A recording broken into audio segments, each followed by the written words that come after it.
शामी साहब, ईरान और अमेरिका के दरमियान भी सारी सूरत हाल के अंदर एक कशीदगी जो है वो बढ़ती हुई दिखाई दे रही है। और आज भी अमेरिकी सदर डोनाल्ड ट्रंप ने ये जो एक पेशकश की है और ये कहा है, बल्कि कहना चाहिए कि वक्त आ गया है कि ईरान में अब हुकूमत को तब्दील कर दिया जाए। ये मामला अब किस तरफ जाता हुआ देख रहे हैं आप, क्योंकि आए रोज़ इसके अंदर नई नई जो डेवलपमेंट्स हैं वो सामने आ रही हैं।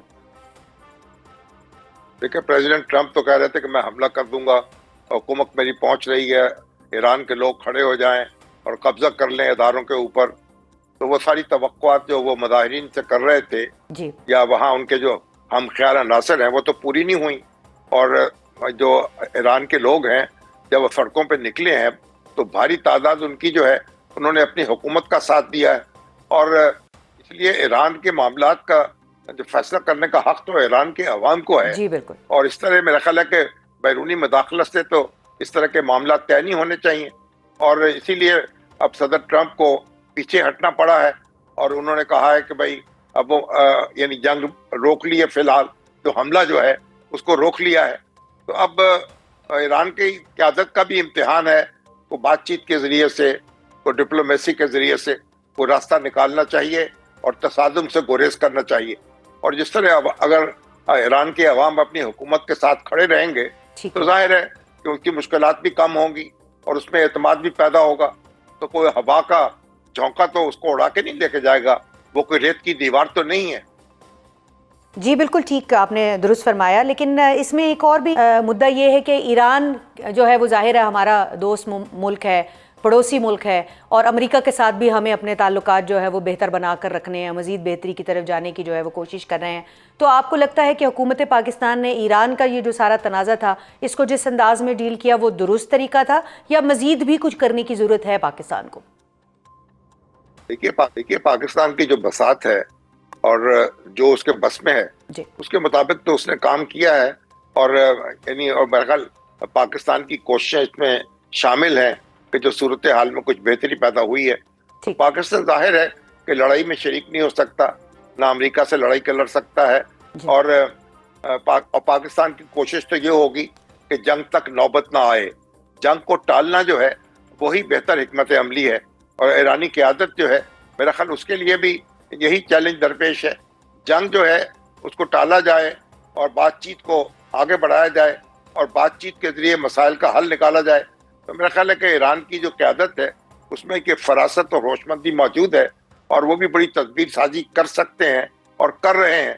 और हमें उम्मीद रखनी चाहिए कि मामलात जो हैं इंतहा को नहीं जाएंगे और ख़राब नहीं होंगे और संभल जाएंगे, और इसी में हम सबका भला है। शामी साहब, थोड़ा सियासी मामलात की तरफ अगर रुख करें तो जो महमूद खान अचकज़ई हैं वो अपोजिशन लीडर बन गए हैं, और उनकी अपोजिशन लीडर बनने में ये कहा जा रहा है कि जो मियां नवाज़ शरीफ साहब हैं उनकी जानिब से एक बड़ा वाइटल रोल जो है वो प्ले किया गया। वो ताख़ीर से हुआ, 5 महीने लग गए, लेकिन ये रोल बहरहाल उनकी तरफ से प्ले किया गया है। अब सेनेट में अपोजिशन लीडर भी अभी जो है वो मामला खटाई में पड़ा हुआ है। तो आपको क्या लगता है कि ये कोई CBM है महमूद खान अचकज़ई साहब के साथ और PTI के साथ जिस अंदाज में इसको इस वक्त डिस्कस किया जा रहा है, बर्फ़ पिघल रही है?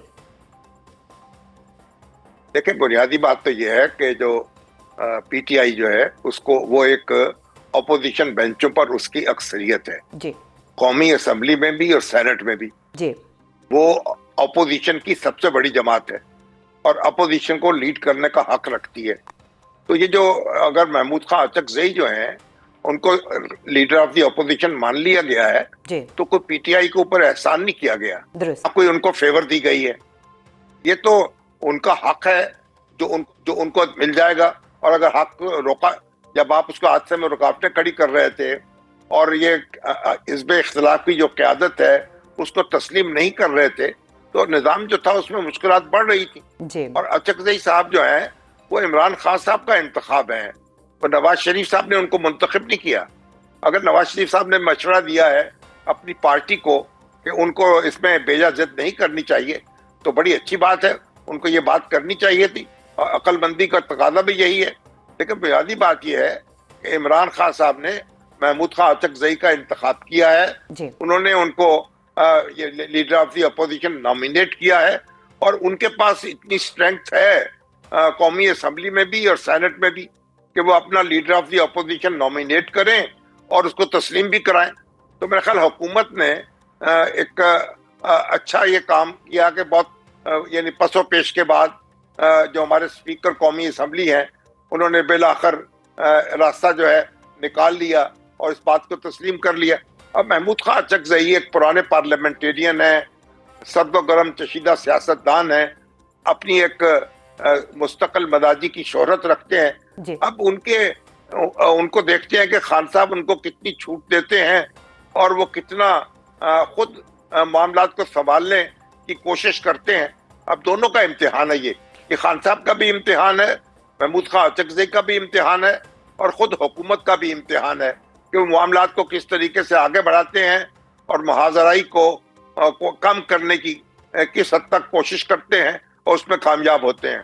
شامی صاحب, آپ نے ایک امتحان کی بات کی, تو پی ٹی آئی بھی اس وقت دوہرے امتحان میں دکھائی دیتی ہے. محمود خان اچکزئی جو مذاکرات کی بات کرتے ہیں, سہیل جو ہے وہ اسٹریٹ موومنٹ کی بات کرتے ہیں, 8 فروری کو ایک بڑے پہیہ جام ہڑتال کی بات کرتے ہیں. تو کیا حکومت اور اپوزیشن کے درمیان 8 فروری کو کوئی بڑی ہڑتال, کوئی بڑا دھرنا, کوئی بڑا جو ہے وہ اس طرح کا کلیش دیکھ رہے ہیں جس سے جو ہے وہ خطرہ کا کوئی خدشہ ہو؟ لیکن فی الحال تو کوئی بڑا تصادم نظر نہیں آ رہا جی, اور ایسا نہیں ہے کہ کوئی احتجاج جو ہے وہ طوفان کی صورت اختیار کر لے گا اور ہر چیز کو بہا کر لے جائے گا. تو ابھی تو کوئی ایسی صورت نہیں ہے, لیکن سیاست میں تو آپ کو پتا ہے حالات بدلتے کوئی دیر بھی نہیں لگتی. جی تو ہو سکتا ہے کہ کوئی کہیں نہ کہیں کوئی تلخی پیدا ہو جائے اور کوئی معاملات جو ہیں وہ قابو سے باہر ہونے کی کوشش کریں, لیکن اس وقت جو آثار ہیں وہ ایسے نہیں ہیں. دیکھیے, احتجاج اگر کامیاب ہوتا ہے اور حکومت کو رچ کرتا ہے تو پھر تو مطلب یہ ہے کہ جو مذاکرات میں اپوزیشن کی پوزیشن مضبوط ہوتی ہے. لیکن اگر یہ احتجاج جو ہے وہ پھسپھسا ہو اور وہ مطلوبہ نتائج جو اپوزیشن کی توقعات ہیں وہ حاصل نہ ہو سکیں تو پھر اس کی بارگیننگ پوزیشن کمزور ہوتی ہے.